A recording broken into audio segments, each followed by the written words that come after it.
guys. We took a little bit of a break off after the games. It's nice to have a little bit of a reset mentally and physically, just to kind of take some time, enjoy some things outside of fitness and all the work stuff that we do in that time period. We are coming back. We've got all kinds of stuff to bring you guys. And Christy is back as well.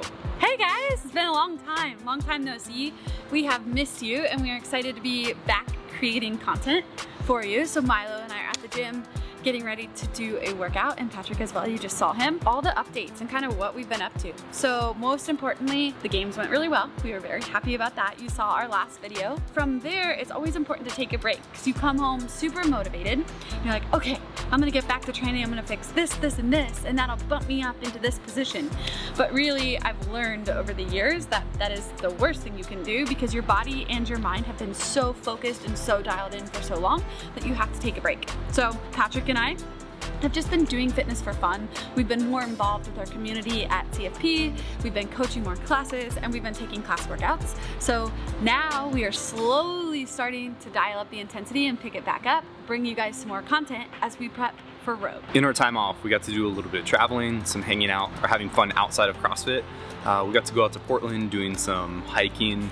We got to hang out at the beach. We got to go to a really good friend of mine's wedding, which was a blast. Chrissy got to take a trip down to Miami for some prep for the Wadapalooza stuff that'll be coming up before too long. And she is also gonna be addressing some rumors that you guys may have heard. So I'm sure like you guys, if you heard some of the podcasts, Rich mentioned that Christy Ermo was putting together a team. Christy Ermo's putting together a team for the 2022 season. I have no idea where that came from. That is not true. So I'm gonna smash that right now or squash that rumor. I am not putting together a team and I am also not planning to even participate on a team for 2022. Our next thing coming up is gonna be the Rogue Invitational.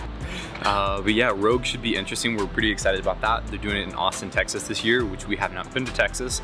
So it'd be kind of a cool thing to go hang out in Austin. We hear a lot of good things about it and it looks to be a pretty cool town. I'm really excited. The cash prize is pretty cool.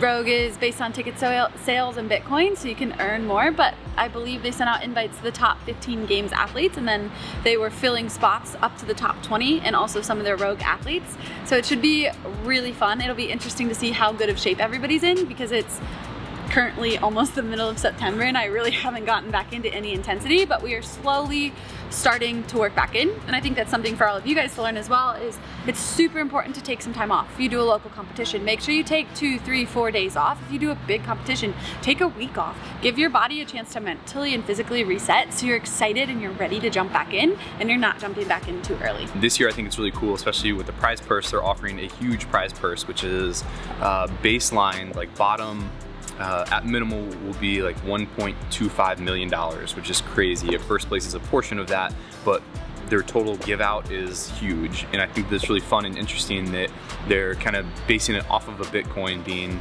at $35,000. So I don't know if they already had Bitcoin or if they bought in when Bitcoin was $35,000. But if the price of Bitcoin goes up, so does the prize purse. So I think currently Bitcoin's trading around 47,000. It's kind of fluctuating around that. And if that goes up, the prize purse will continue to go up. So currently it's at almost $100,000 over what they had started it at. So I think initially it was about 1.25 and right now it's $1.35 million, which is crazy. So that's a mouthful. That is a mouthful. So hopefully I just said that correctly, but I think you can even donate to the prize purse.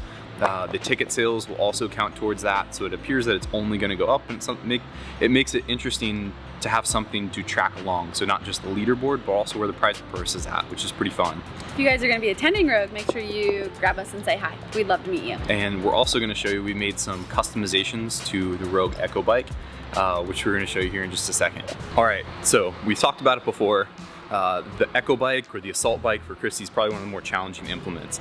Being one of the smaller athletes in the field, it's harder for her to generate power, and that just kind of moves across the board for all small athletes. And on the opposite end, the big athletes can have a little bit of advantage with a machine like that. And just to have a little fun, we modified an Assault Bike or a Rogue Echo Bike to see if we could make a difference, creating some more leverage for her or smaller athletes while they're riding it. So the advantage to a bigger athlete, one, having the mass to move the handles or the pedals a little bit easier, but also having the leverage of being higher up on the bike and being able to put more upper body into the handles.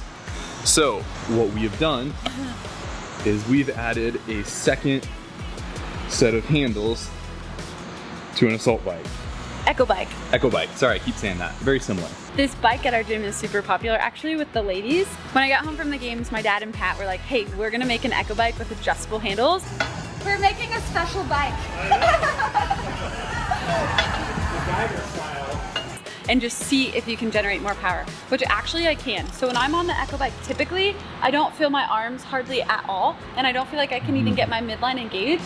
We measured where the handles hit Pat or my dad or on average person, and they hit them usually somewhere like right around the rib cage so they can lean and push. So for me, they're almost all the way up on my shoulders, so I get no power. So what we did is we ordered an extra set of handles from Rogue. They were really confused why we wanted extra echo bike handles, because obviously they're super sturdy and they're not something that somebody could snap easily, but we wanted to use them for a project, as you can see. So we created them, we measured just based on kind of where I sit on the seat. And now when I do it, I can get my whole body into it and I can generate so much more power. I can even rely on my arms just a little bit and rely on my midline, versus when the handles are up here by my shoulders, I really get absolutely no power from my body. So yes, it's not a perfect design. My dad basically just took the handles where we measured them and then cut them and welded them together so it's slightly heavier, but it's a pretty cool feeling to feel the difference between having the handles up by my shoulders and my chin versus having them down by my ribcage and actually being able to apply the force into them. So this is something we're totally just doing for fun, but there is some kind of logic behind it as well. And we've got adjustments with these bikes, one of them being the seat height. So obviously the higher the seat, the more you're gonna be on top of the handlebars and use a little bit more of your body weight to generate power. But that seat height's not really something that you can adjust past what kind of the sweet spot is. So whether you're on an assault bike, an echo bike, a C2 bike, or even just a road bike, when my leg is at full extension, or when my pedal is at the bottom, I want my leg just short of full extension. And that's gonna be the sweet spot for leg power when we're able to pedal a bike. Where if I'm much shorter than this, I'm gonna be losing power, or if I'm reaching past it, if the seat's any higher, I'm gonna be past that point where I'm able to generate power at the bottom of the pedal. So somebody who's naturally bigger with a higher seat is gonna be higher above the handlebars and able to put more of their body weight into the pedal. So our thought process with this is, instead of raising the seat height, if there was some sort of adjustable handle to give a smaller person that same advantage of being able to lean into the handlebars, that it could maybe even the playing field a little bit. And people around the gym have liked it. Something that we could probably do a little bit better was we welded these handles to the front, and though we were able to get the height difference here, what that actually did was it shortened the range of the motion.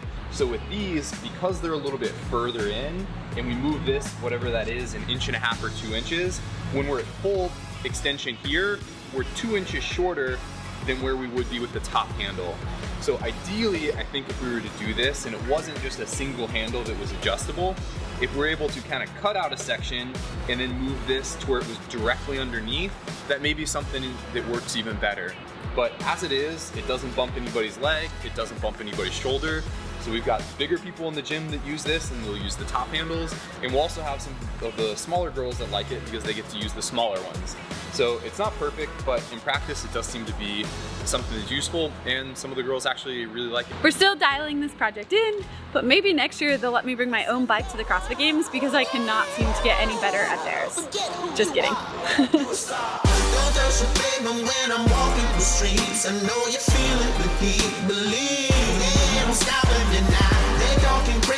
Control